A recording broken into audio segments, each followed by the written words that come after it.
Hello everybody, welcome back to my movie review series. Today we'll be discussing Everything, Everywhere, All at Once. Just finished watching it on Showtime, and I'll be busting out as much content I can till the end of the summer. Then my life is ruined, as always, because I don't have constitutional rights. So we're back with another movie review. But I have a week free on Showtime, so we'll be there for, a couple more days, 5-6 more days.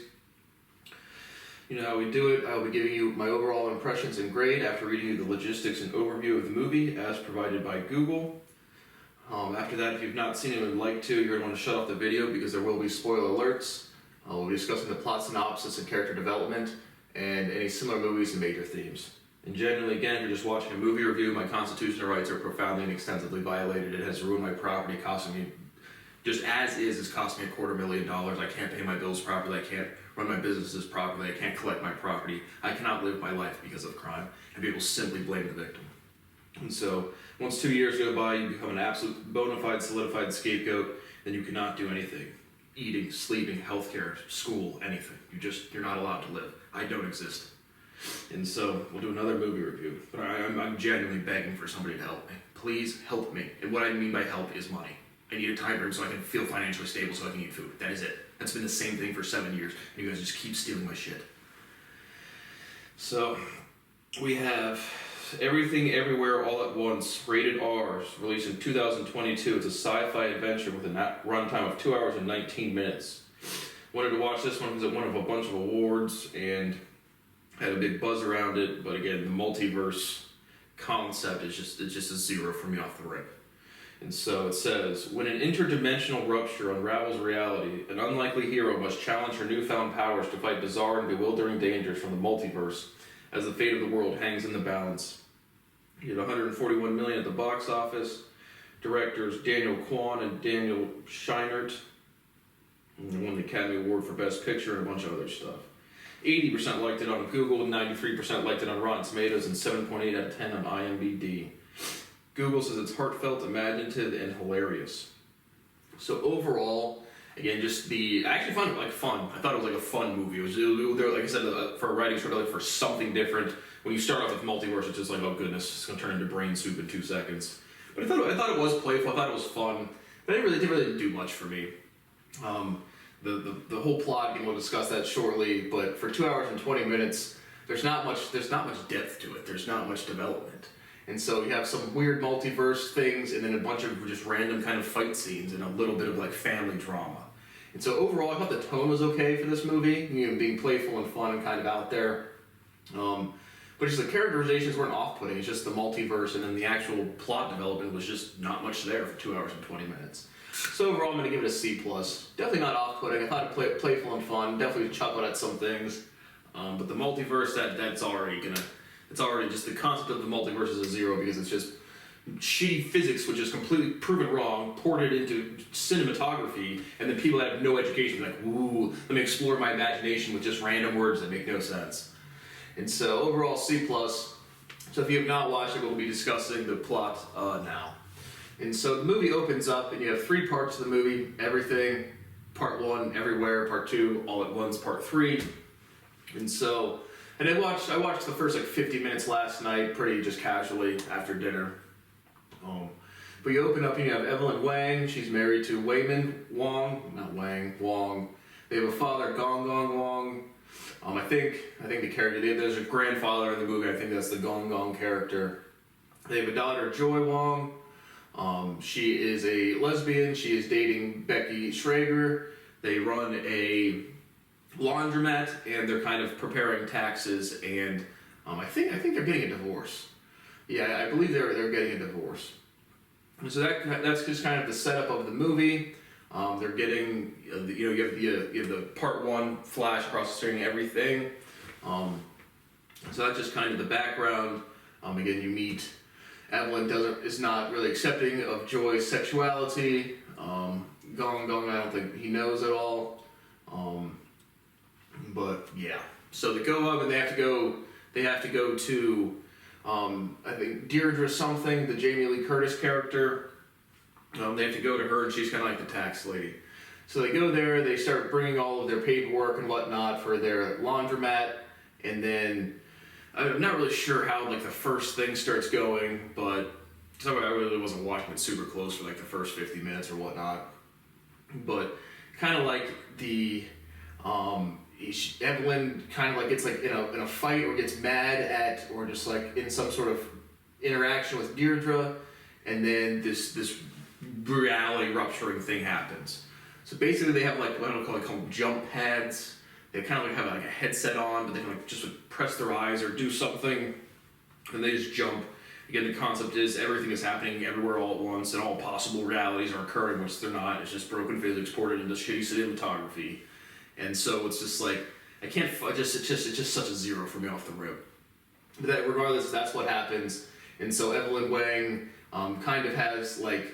What Wayman Wong, he like ports into or like again comes from this other experience of universe, and kind of the idea is it's all happening at the same time, but you can only experience one you call them universe, because the word universe means everything that exists, and so only one timeline at a time, I guess.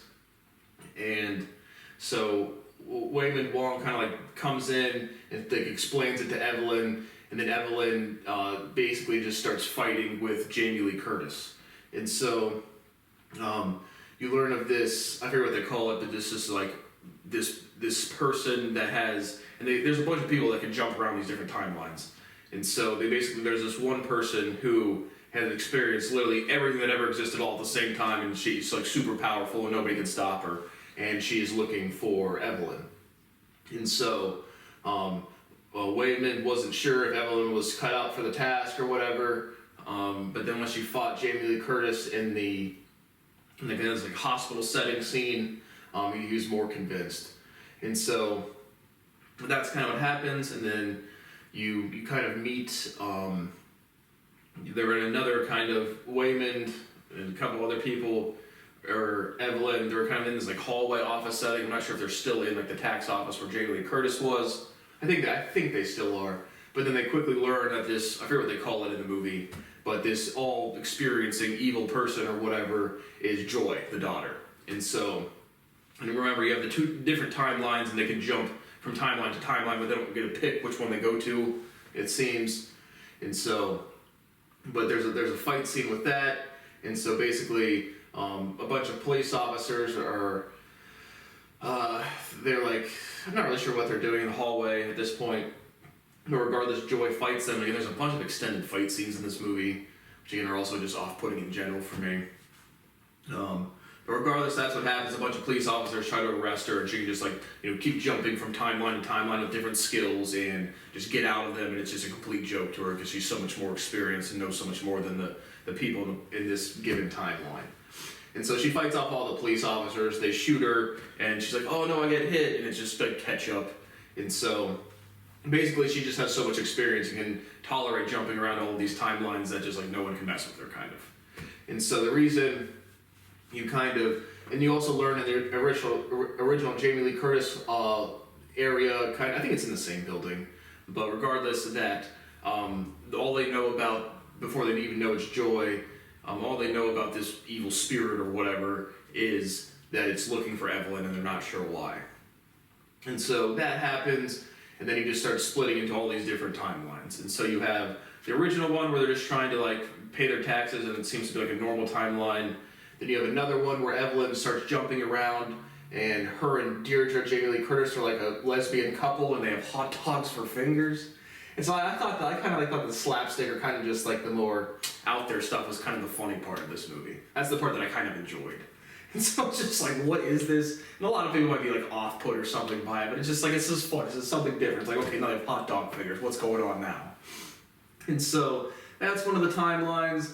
They go to another timeline where she's a chef, and at the beginning, when they're talking about a movie, she tries to call it Raccacoonie, like Ratatouille, but she calls it Raccacoonie. And so there's another timeline where she's like fights off, or has to have another fight with this chef, but they're at a hibachi Japanese or Chinese grill, and she learns that his secret to cooking really good is having a raccoon under her hat, because she kind of imagined that before, and whatever, everything is existing everywhere all at once. So you have that timeline. You have another timeline where her and Wayman don't have a daughter, and they're in like a movie theater watching a movie of like the fight scene of like where they're at this office building, and then you have another another kind of scene where it's like they're both rocks. That was kind of funny. And then they just have like text going across the screen, like two rocks talking with each other between Evelyn and Joy. But Evelyn starts experiencing all of these things. She has another run-in with Joy's like evil character, and she like throws up really bad. And it's not really sure, I don't know if I missed it, but like how they recharge their jump pads. You know, she chugs a bunch of orange soda at one point. There's another time when so the first fight scene in the hallway, Joy defeats some of the police officers with like humongous dildos. Just like, what the fuck is this thing? And so there's a lot of sexual just shit in the movie. So the first officer she beats with dildos, and then when Evelyn's fighting these Japanese, I think it's the bocce dude, the grill guy, which I think his name is Chad. But regardless, she's fighting these two dudes, and they need to like recharge their jump pads. And so for whatever reason, to recharge their jump pads, they need like a butt plug. So this dude, there's just like a butt plug. I don't know, like a trophy almost sitting on the desk, and it's like a big, open office area with a bunch of little cubicles that aren't really closed off. And so Evelyn's trying to keep them from being able to jump and put this in their butthole. And so, because that's going to give them another jump to get more, when they jump, they get more skills from whatever experience they have, and then come back or whatever. And so there's another fight scene where they end up, like, Evelyn, I think Chad, the chef, is fighting over the dildo, and this other guy, a police officer, comes like jumping over the cubicle, cheeks spread, and gets the superpower. And so then Evelyn starts fighting that guy, and then the other guy finds another butt plug and sticks it up his ass and starts fighting him. And then she's able to like take them both out at the same time. It's like, oh yuck! And then they're back in the movie theater scene. And so I think that's all like the major timelines that they kind of jump back and forth between. A bunch of cut scenes from a bunch of just other things. They go to like paper realms, like where they're like made of paper mache, or they're pinatas or whatever.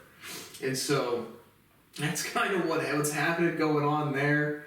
And they also have another scene where they're all at the Evelyn's having a party at her laundromat as well. So you have a couple more scenes with that. It really just bounces around from all of that. And so after Evelyn has enough of these jumps or whatever, she has enough. She's gonna take on Joy and try to get her daughter back from this evil thing or whatever, and defeat the whatever they call it. But the first time she tries to even compete with Joy's experience, like she just throws up the orange soda because she just can't handle the flipping experiences so fast. There is another opening scene that I kind of missed. Is Evelyn is with Gong Gong, her father, and Gong Gong is like, you need to kill your daughter Joy, because she, so if we kill her in this timeline, then she doesn't carry on in this timeline anymore.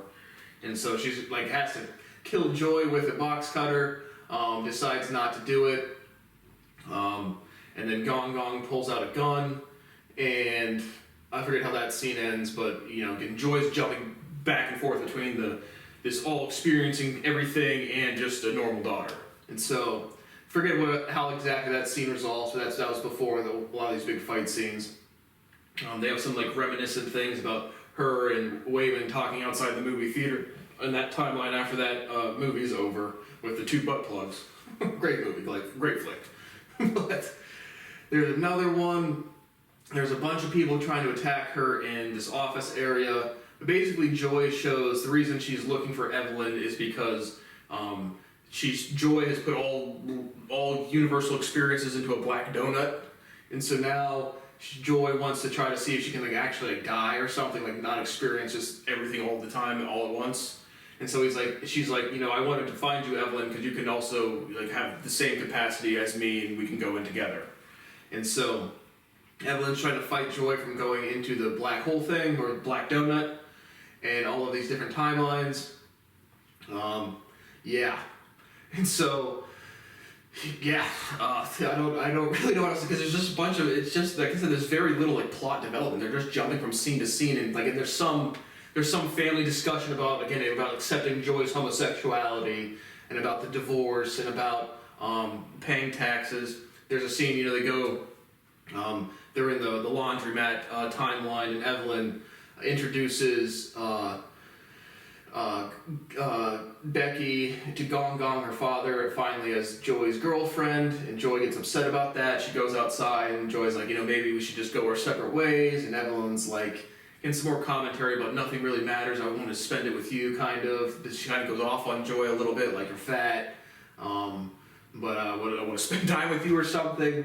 So some family dynamic, some concepts of, again, just, I guess, nihilism, when they're, there's a lot of comments like nothing really matters, and it's just like, so some family dynamic, some manifestation of nihilism, a bunch of extended fight scenes, some comedy, some funny, some levity, and then just, yeah, and then the multiverse. So, I don't even know. So then you resolve part 2, and this is way out of order, I don't know. This movie didn't do much for me. But then they go to Everywhere. And so, to me, it wasn't even really like everything, everywhere wasn't a good distinction, right? Everything is physical objects, everywhere is places, destinations. And so, they do the same type of thing, more just a bunch of jumping around, don't really know what happens, but then, God, I literally just finished watching the movie and I can't really remember what the point was. But regardless, they have another part 2 of Everywhere. The movie's 2 hours and 20 minutes. The first part takes about, an hour and 15. The second part takes about, 50 minutes. And then the last part takes about 5. And so, again, they have another part 2 where they're jumping around. Really, the entire writing script was some family dynamic and some nihilism. And so, they finish that. And then they finally go to the all-at-once part of the movie, which is the complete resolution of the movie, and they're all kind of back in the original timeline, and they have all of their papers together, and they're turning it into Jamie Lee Curtis, and she's like, you guys listened, you did good, but you didn't really do good, and it's kind of like, supposed to be like the whole movie like happened right there at the same time as well. And so, I don't know why this one got so much attention. I do remember seeing Jamie Lee Curtis, prancing around like a 14-year-old girl because she's privileged in America and is allowed to do stuff. So I wish I could do something again after reviewing this. Is like, my 160th writing script review for cinematography. I wish I'd actually get in the game, maybe contribute to one. Maybe, be a voice actor. Maybe my voice scares people. Maybe I could do that. Or maybe I could be a mathematician, or an economist, or a business owner, or a physicist, or a linguist, or a content creator, or any of the things that I already do, but people just steal my shit and my life is miserable. Just again, overall C+, but somebody please genuinely find a way to help me, or just give me an approximate time frame within 5 years. Like, no publication, it changes nothing besides my life is not fucking miserable anymore. But this is America, this is human beings, everyone's a bunch of fucking incompetent, selfish pieces of fucking shit. So we busted out another movie review, and I generally, again, the multiverse just cuts it. And then I generally thought there was some uniqueness to it, but then the extended fight scenes and the just the lack of plot development or characterizations was really just some family dynamic and nihilism. So overall C+, genuine, please somebody find a way to help me. My life quality is legitimately 0. So thank you for watching, and I will see you on the next one.